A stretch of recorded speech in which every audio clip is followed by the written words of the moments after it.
말보다 삶이 먼저입니다. 자녀는 부모의 등을 보고 배웁니다. 여러분, 자녀를 키우며 가장 많이 하셨던 말이 무엇인지 떠올려 보신 적 있으신가요? 그렇게 하면 안 돼. 엄마 말 들어. 아빠는 내가 잘 되길 바란단다. 참 많은 말을 하며 살아오셨을 겁니다. 그런데 우리는 정작 중요한 걸 잊고 있었을지도 모릅니다. 아이는 말이 아니라 부모의 삶을 보고 자란다는 사실 말입니다. 말보다 강한 교육은 삶의 태도입니다. 아무리 정직하라고 말해도 부모가 거짓된 행동을 보이면 아이는 그 말 대신 행동을 기억합니다. 아무리 화를 내지 말라고 해도 부모가 감정을 조절하지 못하고 짜증을 낸다면 아이는 그것을 본받습니다. 책임감 있는 사람이 되라고 말하면서도 정작 부모가 작은 약속도 쉽게 어긴다면 아이는 그 모습에서 배우게 됩니다. 어떤 부모님은 이렇게 말씀하십니다. 나는 아이에게 나쁜 말 한 적 없어. 늘 좋은 말만 해줬어. 하지만 아이는 그 말보다 그 말을 하던 부모의 표정과 생활 방식을 먼저 기억합니다. 말보다 강한 건 등입니다. 앞서가는 부모의 뒷모습, 말없이 지켜보던 삶의 태도가 아이의 마음에 새겨지는 법입니다. 우리는 흔히 자녀에게 지식을 가르치려 합니다. 이걸 해라, 저걸 하지 마라, 이렇게 해야 성공한다며 방향을 제시하죠. 그러나 정작 아이는 그것보다 더 본질적인 것을 보고 있습니다.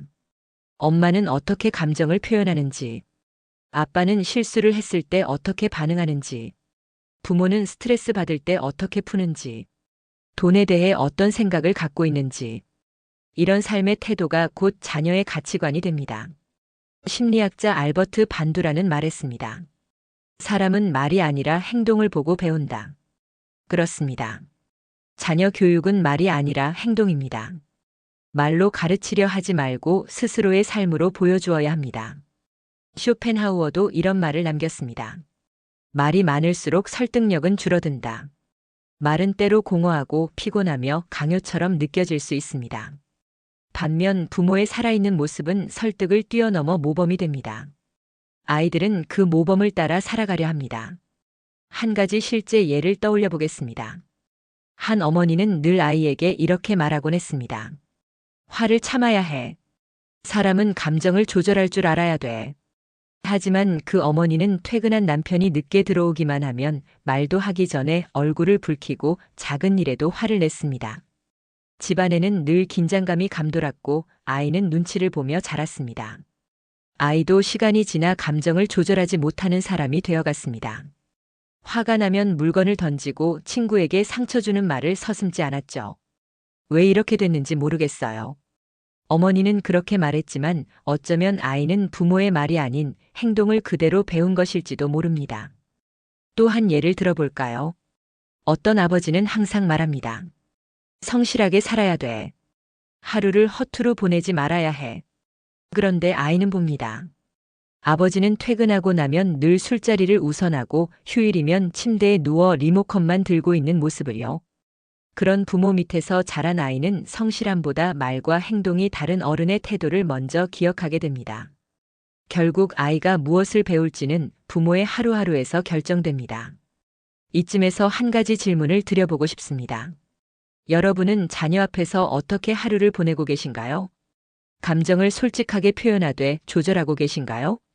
작은 약속이라도 지키려 노력하고 계신가요? 자녀가 모르는 사이에 보고 배울 만한 모습이 여러분의 삶에 담겨 있나요? 말은 한순간입니다. 하지만 삶은 누적됩니다. 하루의 태도가 쌓이고 그것이 자녀에게 평생 영향을 미치는 방식이 됩니다. 아이에게 가장 중요한 교육은 부모의 일상입니다. 사실 아이들은 부모가 어떤 사람이 되어야 한다는 말을 듣고 싶어 하지 않습니다. 그저 부모가 어떻게 살아가고 있는지를 보고 싶어 합니다. 기뻐할 때 어떻게 기뻐하는지, 힘들 때 어떻게 견뎌내는지, 잘못했을 때 어떻게 인정하는지, 그런 모습이 아이에게는 교과서보다 훨씬 더 큰 울림이 됩니다. 말보다 삶이 먼저입니다. 그러니 자녀에게 무엇을 말할까를 고민하기 전에 내가 지금 어떤 삶을 살고 있는지, 그것이 아이에게 어떤 울림으로 다가갈지를 먼저 돌아보셔야 합니다. 자녀는 결국 부모의 등을 보고 자랍니다. 그리고 그 등은 아이가 삶을 헤쳐갈 때 길잡이가 됩니다. 부모의 삶이 곧 자녀의 미래입니다. 말로 이끌기보다는 삶으로 이끌어야 자녀는 흔들리지 않습니다. 지금 내가 살아가는 이 모습이 자녀에게 가장 큰 영향력이라는 사실을 기억하며 하루하루를 조금 더 진실하게, 성실하게, 따뜻하게 살아가는 것.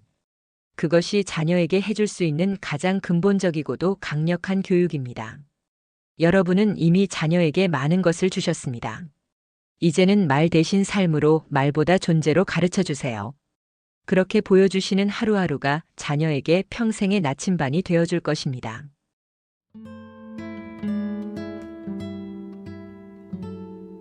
자기 삶을 사는 부모 자녀는 따라하지 않고 자연스럽게 자란다. 앞서 말씀드린 것처럼 자녀는 부모의 등을 보며 자랍니다. 그리고 그 등은 말보다 훨씬 깊은 가르침이 됩니다. 하지만 한 걸음 더 나아가 볼 필요가 있습니다. 자녀가 부모의 삶을 보고 따라한다면 결국 중요한 건 바로 부모 자신의 삶이라는 것이지요. 여러분은 요즘 어떤 하루를 살고 계신가요? 하루에 단 10분이라도 나 자신을 위한 시간이 있으신가요? 아침에 일어났을 때 내가 하고 싶은 것이 떠오르시나요? 혹은 이제는 늦었다며 오직 가족만을 위해 살아가는 게 당연하다고 여기진 않으셨는지요? 많은 부모님들께서는 자녀를 위해 삶의 대부분을 바치셨습니다. 일터에서, 부엌에서, 병원 대기실에서, 학원 상담실에서 모든 것이 자녀 중심으로 돌아갔고 자신은 늘 마지막이었지요. 그 마음 참으로 고귀합니다. 그러나 때때로 그 고귀함이 지나쳐 자기 자신을 놓치게 되는 경우도 있습니다. 자녀가 정서적으로 안정되려면 부모가 자신의 삶에 충실해야 합니다. 자신의 감정, 자신의 취향, 자신의 욕구를 외면하지 않고 건강하게 돌보는 부모 밑에서 자란 자녀는 나 자신을 사랑하는 법을 자연스럽게 배웁니다. 반대로 부모가 자신의 삶을 완전히 포기하고 오직 자녀만을 위해 존재하려 할 때 자녀는 오히려 숨이 막히고 부담을 느끼게 됩니다. 내가 불행하면 자녀도 불행할 수밖에 없다. 이 말은 사실입니다. 자녀는 부모의 기운을 고스란히 느낍니다. 부모가 마음에 여유가 없고 웃음이 없고 자꾸만 자신을 희생한다면 자녀는 자신의 존재가 부담처럼 느껴지기 시작합니다. 이쯤에서 한번 진지하게 생각해 볼 필요가 있습니다. 혹시 여러분도 이런 말 무심코 해보신 적은 없으신가요? 엄마는 너 하나만 바라보고 살았어. 나는 내가 잘 되기만 하면 돼. 다 너를 위해서 그랬던 거야. 이런 말들이 과연 자녀에게는 어떻게 들릴까요? 물론 그 마음은 진심이고 사랑이겠지요. 때때로 자녀는 그 안에서 무게를 느낍니다. 나 때문에 엄마가 자기 인생을 못 살았구나. 나는 행복해야만 하는 존재구나. 내가 실패하면 부모를 실망시킨다는 뜻이구나. 이런 감정은 자녀에게 깊은 심리적 압박으로 다가옵니다. 그리고 부모가 원했던 것과는 정반대로 자신을 마음껏 펼치지 못하는 아이로 자라게 만들 수도 있습니다. 헌신은 아름답지만 때로는 회피이기도 합니다. 자녀에게 몰입하는 삶을 핑계 삼아 정작 자기 삶의 숙제를 미루는 경우도 많습니다. 내가 정말 하고 싶었던 것, 꿈꿨던 것, 시도해보고 싶었던 일들. 그 모든 것을 자식 키우느라 바빠서라며 미루고 또 미루다가 어느새 인생의 절반을 지나버린 거죠. 그렇다고 지금도 늦은 건 아닙니다. 지금부터라도 부모가 자기 삶을 충실히 살아가는 모습을 자녀에게 보여주셔야 합니다. 그것이 자녀에게는 가장 강력한 메시지가 됩니다. 아, 어른이 된다는 건 이렇게 자기 인생을 가꾸며 사는 거구나. 그걸 말이 아니라 삶으로 보여주는 겁니다. 한 어머니의 이야기를 들려드리고 싶습니다. 그분은 오랫동안 가정을 위해 헌신해 오셨습니다. 남편의 사업을 뒷바라지하고 두 자녀를 대학까지 보냈지요. 그러던 어느 날 아이들이 모두 집을 떠난 뒤 자신에게 아무것도 남지 않았다는 사실을 깨달았습니다. 나는 누구지? 이제 뭘 해야 하지? 그때 우연히 동네 문화센터에서 그림 수업을 듣게 되었습니다.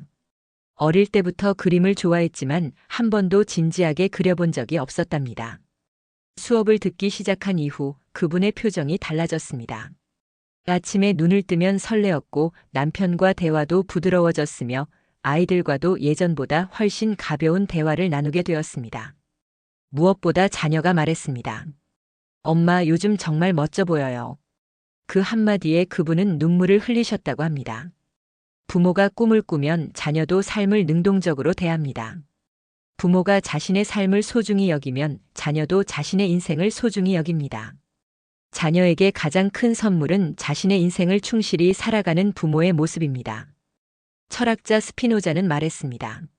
자신을 사랑하는 것은 모든 덕의 시작이다. 그렇습니다. 부모가 스스로를 사랑하는 모습을 보여줄 때 자녀도 자신을 사랑하는 법을 배웁니다. 자신을 아끼고 존중하며 살아가는 부모를 보고 자란 아이는 외부의 기대나 평가에 흔들리지 않고 자기 중심을 지키게 됩니다. 또한 작가이자 영적 스승이었던 파울로 코엘료는 이렇게 말했습니다. 진정한 부모는 자녀를 통해 살아가지 않는다. 자녀가 자신을 살아가도록 믿는다. 이제는 우리도 그 믿음을 가져야 합니다. 자녀는 우리와는 다른 존재입니다. 우리가 이루지 못한 삶을 대신 살아야 할 이유도 없고 우리의 모든 감정을 감당해야 할 이유도 없습니다. 부모가 자기 삶을 살면 자녀는 부담 없이 자기 길을 걸어갈 수 있습니다. 부모가 행복해 보이면 자녀도 용기를 냅니다. 나도 나를 위해 살 수 있겠구나라는 신호를 받는 것이지요. 여러분, 이제 자신에게 질문해 보십시오. 나는 지금 내 삶을 살고 있는가? 오늘 하루 나 자신을 위한 시간이 있었는가? 무엇이 나를 설레게 만들고 나를 살아있게 하는가? 자녀를 위해 해줄 수 있는 최고의 일은 그들에게 부담 없는 부모가 되어주는 것, 그리고 행복한 어른으로 살아가는 것입니다. 삶을 포기하고 자녀에게 매달리는 것이 아니라 삶을 즐기며 자녀를 응원하는 존재가 되어주시는 겁니다. 말보다 삶이 먼저라는 진리를 이번엔 부모 자신의 인생으로 실천해 보시길 바랍니다. 그게 자녀에게는 말보다 깊은 응원이 될 것입니다.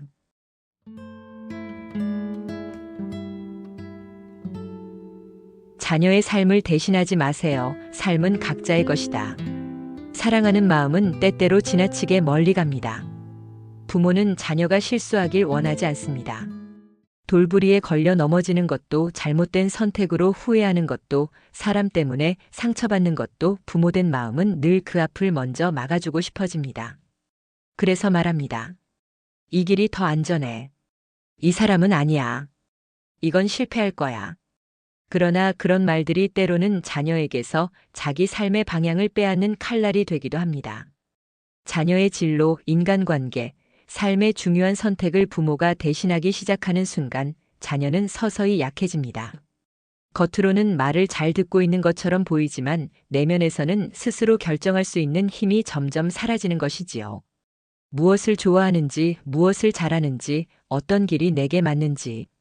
그 중요한 질문들을 스스로 고민할 기회를 빼앗긴 자녀는 어른이 되어서도 늘 누군가의 지시를 기다립니다. 자신의 인생인데도 이건 해도 돼? 이걸 하면 부모님이 실망하지 않을까? 를 먼저 생각하게 되는 것이죠. 넌 그냥 내가 하라는 대로 해. 부모가 이 말을 자주 하게 되는 순간 자녀는 스스로 생각하고 선택하는 힘을 잃게 됩니다. 그리고 그런 자녀는 세상이 무섭고 관계가 어렵고 자기가 무엇을 원하는지도 잘 모른 채 살아가게 됩니다. 결국은 누군가의 말에 휘둘리고 스스로 삶을 결정하지 못하는 어른으로 자라게 되는 것입니다. 한 청년의 이야기를 전해드리고 싶습니다. 그의 이름은 민호입니다. 어릴 때부터 성적이 뛰어났고 부모님의 자랑이었습니다. 주변에서도 늘 말했죠. 민호는 의대 가야지. 머리도 좋고 착하고 부모님 말씀도 잘 듣고 의사가 딱이야. 민호 역시 처음에는 그 말을 거부하지 않았습니다. 부모님이 기뻐하셨고 선생님도 칭찬했고 친구들까지 부러워했으니까요. 하지만 민호에게는 아무도 몰랐던 또 다른 꿈이 있었습니다. 바로 음악이었습니다.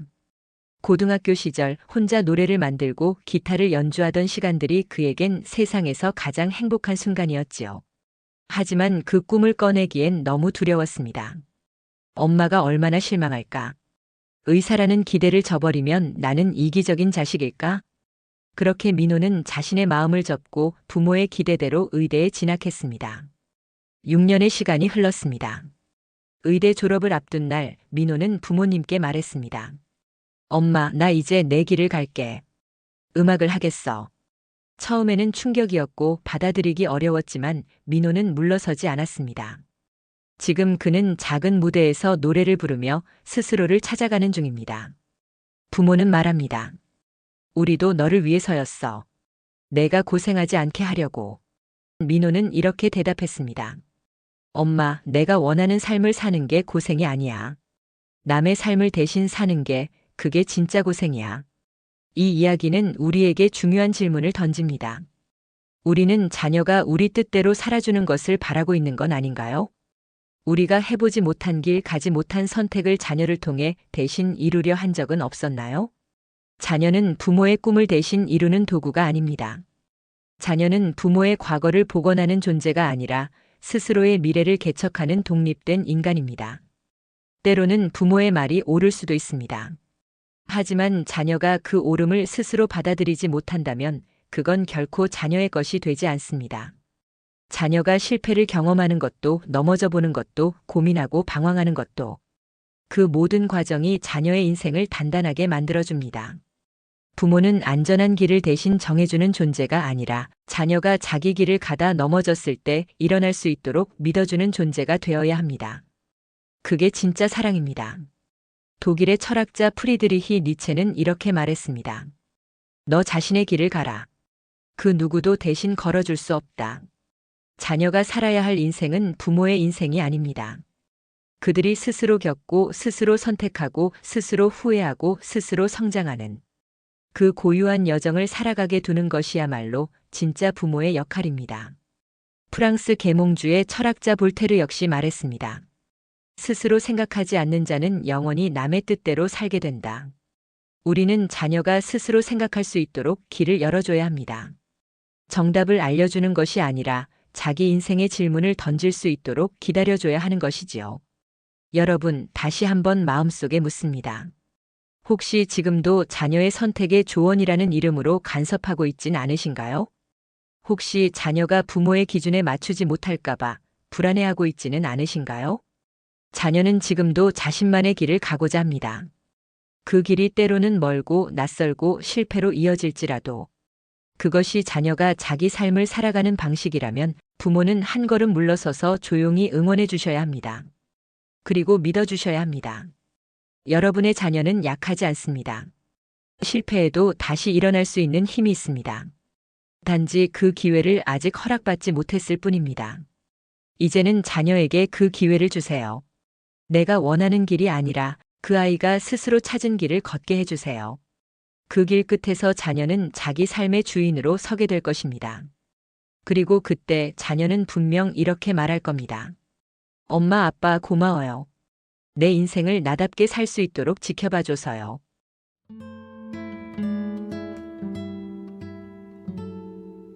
희생은 미덕이 아니라 짐이 됩니다. 자녀를 위해 자신을 버리지 마세요. 너 위해 다 포기했어. 아마 이 말 한 번쯤 해보신 적 있으실 겁니다. 혹은 누군가에게서 들은 적도 있으시겠지요. 그 말 안에는 많은 것이 담겨 있습니다. 사랑, 헌신, 눈물, 인내, 그리고 한편으로는 약간의 서운함과 기대까지. 정말 모든 걸 포기하고 자신을 희생하면서 살아오신 부모님들이 많습니다.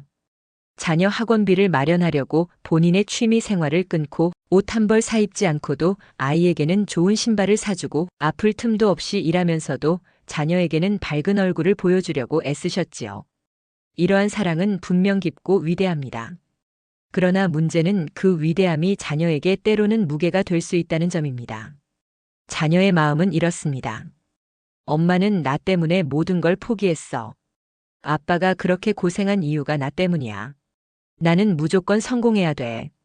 아니면 부모님의 삶을 망친 게 되니까. 이런 생각은 자녀에게 깊은 죄책감과 부담을 안겨줍니다. 자신의 삶을 마음껏 살아가는 것이 아니라 부모의 희생을 헛되게 하지 않기 위해 애쓰는 삶을 살게 되지요. 그리고 그런 삶은 때때로 불행합니다. 자신이 하고 싶은 걸 포기하고 부모의 기대와 희생에 맞춰 살아야 한다는 압박 속에서 자녀는 자신을 잃어버리기 쉽습니다. 장자크 루소는 이렇게 말했습니다. 부모의 희생은 미덕이 아니라 자녀의 짐이다. 아무리 좋은 마음에서 비롯된 것이라도 그 희생이 자녀에게 죄책감을 남기고 선택의 자유를 앗아간다면 그것은 사랑이 아니라 족쇄가 될 수 있습니다. 더욱이 희생이라는 이름 아래 자신의 감정을 숨기고 하고 싶은 것도 억누르고 마음속에 쌓인 서운함을 말하지 못한 채 언젠가 자녀가 알아주기만을 기다리는 삶은 자녀와의 관계를 더욱 어렵게 만들기도 합니다. 부모가 희생만 하다 보면 자녀는 점점 이런 감정을 갖게 됩니다. 엄마 인생이 왜 전부 나 때문이지? 아빠가 날 위해서 인생을 다 바쳤다는데 나는 뭘 어떻게 해야 하지? 부모는 자신을 지우며 살아왔지만 자녀는 그런 부모의 그림자 안에서 자기 삶조차 제대로 시작하지 못하게 되는 것입니다. 그리고 어떤 부모님들은 말합니다. 나는 원하는 거 없어. 자식만 잘 되면 돼. 정말 그럴까요? 아니면 자식만 잘 되면 된다는 말 속에 나는 이제 아무것도 기대하지 않으니 너라도 행복해져야 해라는 간절한 마음이 담긴 건 아닐까요?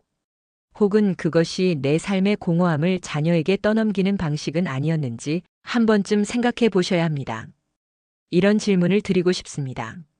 여러분은 자녀에게 짐이신가요? 아니면 등불이신가요? 짐이 되는 부모는 이렇습니다. 자신의 외로움을 자녀가 채워주길 바라며 자신이 누리지 못한 삶을 자녀가 대신 살아주길 바라고 희생이라는 이름으로 감정을 조종하려 합니다. 반면 등불이 되는 부모는 자녀가 자신의 길을 걸어갈 수 있도록 한 걸음 물러서고 삶의 선택은 자녀에게 맡기되 필요한 순간 따뜻하게 비추어 줍니다. 자녀가 어려움에 처했을 때 거봐, 내 말 들었어야지라며 책망하지 않고 그저 괜찮아. 다시 하면 돼. 라고 말해줄 수 있는 분들이지요. 자녀는 부모가 자기 삶을 행복하게 살기를 바랍니다. 자녀는 부모가 나 때문에 불행하길 원하지 않습니다. 그 어떤 자녀도 나로 인해 부모가 인생을 포기했다는 사실을 기쁘게 여기지 않습니다. 오히려 그것이 가장 큰 짐이 됩니다. 철학자 마르쿠스 아우렐리우스는 말했습니다. 삶은 내 것이며 너를 대신해 살아줄 사람은 아무도 없다. 부모도 자녀도 결국 각자의 삶을 살아야 합니다. 그리고 그 삶은 서로가 서로를 대신할 수 없습니다. 내가 대신 자녀의 고통을 살아줄 수도 없고 자녀가 내 외로움을 대신 안고 살아줄 수도 없습니다. 그래서 중요한 것은 부모도 자기 인생을 사는 법을 포기하지 않아야 한다는 사실입니다. 지금이라도 늦지 않았습니다. 조금씩 자신을 위한 삶을 시작해 보세요. 자녀가 독립하는 만큼 나도 독립해야 합니다.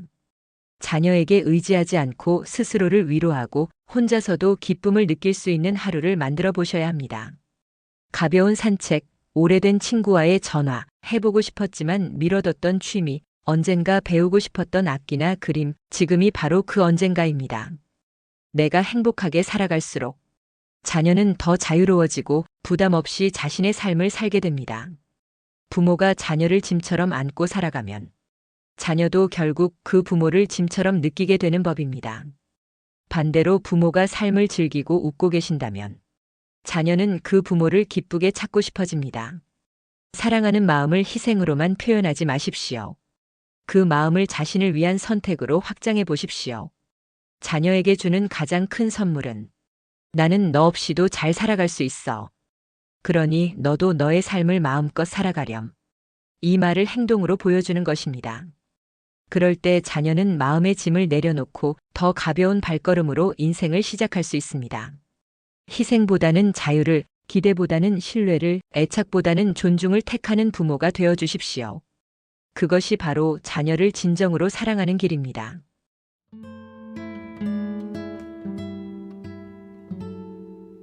부모가 먼저 빛나야 자녀도 빛날 수 있습니다.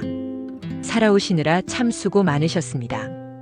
가정을 지키고 아이들을 키우고 매일을 버텨내며 여기까지 오신 분들이라면 이제는 누군가의 부모가 아니라 다시 한 명의 나 자신으로 살아갈 권리가 있으십니다. 우리는 너무 오랫동안 부모라는 이름 아래 살아왔습니다. 아이의 이름이 먼저였고 내 이름은 그 다음이었지요. 자녀가 아프면 내가 더 아팠고 자녀가 울면 마음이 찢어졌으며 자녀가 외로울까봐 내 외로움은 뒤로 미뤘습니다. 그러나 이제는 다시 생각해야 할 때입니다. 자녀가 홀로 살아가는 법을 배워야 하듯 부모도 자녀 없이 나 자신으로 사는 법을 배워야 할 때입니다. 부모가 자기 삶을 사랑할 때 자녀도 자신의 인생을 존중하게 됩니다. 아무리 너는 소중한 존재야라고 말해도 부모가 자기 자신을 하찮게 여기고 살아간다면 그 말은 자녀의 마음에 닿지 않습니다. 부모가 자신을 귀하게 여기고 삶을 대하는 태도에 빛이 있다면 자녀는 그것을 보고 이렇게 느낍니다. 엄마처럼 나도 나를 아껴야겠구나. 아빠처럼 나도 내 인생을 소중히 살아야겠구나. 자녀는 부모의 삶에서 배우는 법입니다. 그렇다면 우리는 어떤 모습을 보여주고 있을까요? 많은 분들이 자녀를 위해 삶을 포기하곤 합니다. 그것이 사랑이라고 믿고 그래야 좋은 부모라고 여기고 나중에 자녀가 알아줄 거라 생각합니다. 하지만 진정한 사랑은 붙잡는 것이 아니라 보내주는 것입니다. 눈앞에 두고 온종일 걱정하고 지켜보는 것이 아니라 이제는 한 걸음 물러서서 자녀가 자기 인생을 살 수 있도록 기꺼이 등 떠밀어주는 것입니다. 한 어머니가 있었습니다. 그분은 자녀가 결혼하고 떠난 뒤 삶의 방향을 잃은 채 지내셨습니다. 하루 종일 텔레비전 앞에 앉아 시간을 보내고 자녀에게 연락이 오지 않으면 상처를 받았으며 손주 사진 몇 장으로 하루를 위로하셨지요. 그러던 어느 날 이 어머니는 동네 도서관에서 인생글쓰기 교실이라는 수업을 우연히 듣게 되었습니다. 주저하며 첫 수업에 참여하셨고 자신의 젊은 날 이야기를 조심스럽게 꺼내기 시작했습니다. 첫사랑 이야기, 결혼식 날의 긴장감, 아이를 처음 안았을 때의 떨림. 그 모든 기억을 글로 풀어내며 이 어머니는 다시 살아나기 시작했습니다. 표정이 달라졌고 목소리에 힘이 생겼으며 가끔 자녀가 전화를 걸면 이렇게 말하셨습니다. 오늘은 엄마 수업 있어서 전화 못 받을 뻔했네. 자녀는 놀라며 물었고 어머니는 생긋 웃으며 이야기하셨습니다. 이제는 나도 나를 좀 돌보려고. 그때 자녀가 느낀 것은 서운함이 아니라 기쁨과 안도감이었습니다. 엄마가 외로움만 남은 사람이 아니라 여전히 자기 인생을 살아가는 사람이구나. 그 인식 하나가 자녀에게 큰 위안이 되었습니다. 니체는 말했습니다. 삶을 사랑하라. 그러면 삶도 너를 사랑할 것이다. 삶은 그저 흘러가는 것이 아닙니다. 우리가 마음을 쏟을수록 그 삶은 다시 우리를 향해 빛을 보내줍니다. 그러니 이제는 부모님도 자신을 위한 하루를 시작하셔야 합니다. 아직 늦지 않았습니다. 좋아하는 꽃을 들여다보는 시간, 차 한 잔을 음미하는 여유, 새로운 취미를 배워보는 용기. 이 모든 것이 바로 삶을 사랑하는 자세입니다. 파스칼은 이런 말을 남겼습니다. 진리를 말할 필요는 없다. 진리대로 살기만 하면 된다. 자녀에게 꼭 좋은 말을 하지 않으셔도 괜찮습니다. 그저 진심으로 자기 삶을 살고 계신다면 그것이 자녀에게는 가장 깊은 가르침이 됩니다. 이제는 인생의 마지막 계절, 다시 자기 자신을 위한 시간을 만들어야 할 때입니다. 그 계절은 결코 초라하지 않습니다. 오히려 지금까지의 모든 시간이 농축되어 더 깊고 더 향기로운 열매를 맺는 시기입니다. 자녀는 더 이상 부모의 울타리 안에서 자라지 않습니다. 그들은 이제 스스로의 세상을 만들어가야 할 존재들입니다. 그렇다면 부모는 이제 어떤 존재가 되어야 할까요? 가장 가까이서 조종하는 손이 아니라 가장 멀리서 바라봐주는 따뜻한 눈빛, 넘어졌을 때 손 내밀어주는 존재, 조언보다는 신뢰로 감싸주는 사람, 자녀가 찾고 싶을 때 편안히 기대고 싶은 등불 같은 부모 말입니다. 부모가 먼저 빛나야 자녀도 자기 빛을 두려워하지 않게 됩니다. 부모가 자기 인생을 귀하게 여기면 자녀도 자기 삶을 함부로 하지 않게 됩니다. 사랑하는 여러분, 이제는 누군가의 엄마 아빠가 아니라 나라는 이름으로 살아보시길 바랍니다. 내가 나를 사랑하고 내가 내 삶을 살아가는 그 순간 비로소 자녀는 죄책감이 아닌 자유로운 사랑으로 부모를 바라볼 수 있게 됩니다. 그리고 그 사랑은 오랫동안 자녀의 삶 깊은 곳에 남아 언젠가 어려운 날 자녀가 스스로를 다독이는 내면의 목소리가 되어줄 것입니다. 마지막으로 이 말을 여러분께 드리고 싶습니다.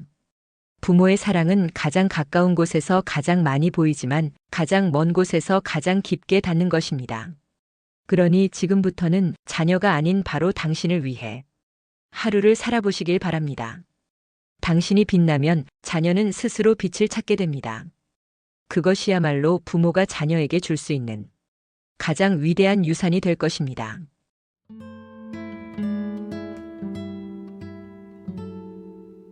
이야기를 끝맺으며 다시 한번 마음을 전하고 싶습니다. 사랑하는 여러분, 당신은 이미 충분히 좋은 부모였습니다. 때로는 걱정이 앞섰고 말이 너무 많았던 날도 있었고 아이를 위해 참아내느라 나를 놓아버린 날도 있었겠지요. 하지만 그 모든 날이 다 소중했습니다. 그날들이 있었기에 자녀는 지금 이 자리까지 올 수 있었고 당신도 지금 이 지점에 머물러 다시 자신의 삶을 바라볼 수 있게 되었습니다. 이제는 부모라는 이름에 묶이지 않고 한 사람으로서의 나로 살아가실 시간입니다. 부모의 길은 자녀보다 조금 더 앞서 걷는 인생의 여정입니다. 그래서 더 많이 고민하고 더 깊이 느끼고 더 오래 바라보게 됩니다. 그 길에서 당신이 지금처럼 자신을 아끼고 사랑하며 걸어가신다면 자녀는 언젠가 그 뒷모습을 떠올리며 말할 것입니다. 엄마는, 아빠는 참 멋진 인생을 살았구나. 나도 그렇게 살아야겠다. 부모의 삶이 자녀의 교과서가 된다는 말, 이제는 멀게 느껴지지 않으시지요? 당신이 오늘을 살아가는 방식이 자녀의 내일을 밝혀줄 등불이 될 수 있다는 걸 기억해 주시기 바랍니다. 그리고 그 빛은 가장 가까운 말 한마디보다 가장 멀리서 지켜보는 사랑에서 더 깊게 전해진다는 것도요. 당신의 삶은 이제부터가 진짜입니다. 누구의 부모가 아니라 당신 그 자체로 빛나는 살. 그 길에 따뜻한 햇살이 함께하길 진심으로 바랍니다. 고맙습니다. 그리고 응원합니다. 여러분의 소중한 시간 내주셔서 진심으로 감사드립니다. 이 영상이 도움이 되셨다면 구독과 좋아요, 알람 설정 부탁드려요. 여러분의 따뜻한 클릭 하나가 더 좋은 콘텐츠를 만드는 큰 원동력이 됩니다. 여러분의 지혜로운 선택이 더 나은 미래를 만듭니다. 앞으로도 삶에 도움이 되는 이야기 꾸준히 전해드릴게요. 다음 영상에서도 유익한 이야기로 찾아뵐게요. 그때까지 건강하고 행복한 하루 보내세요. 감사합니다.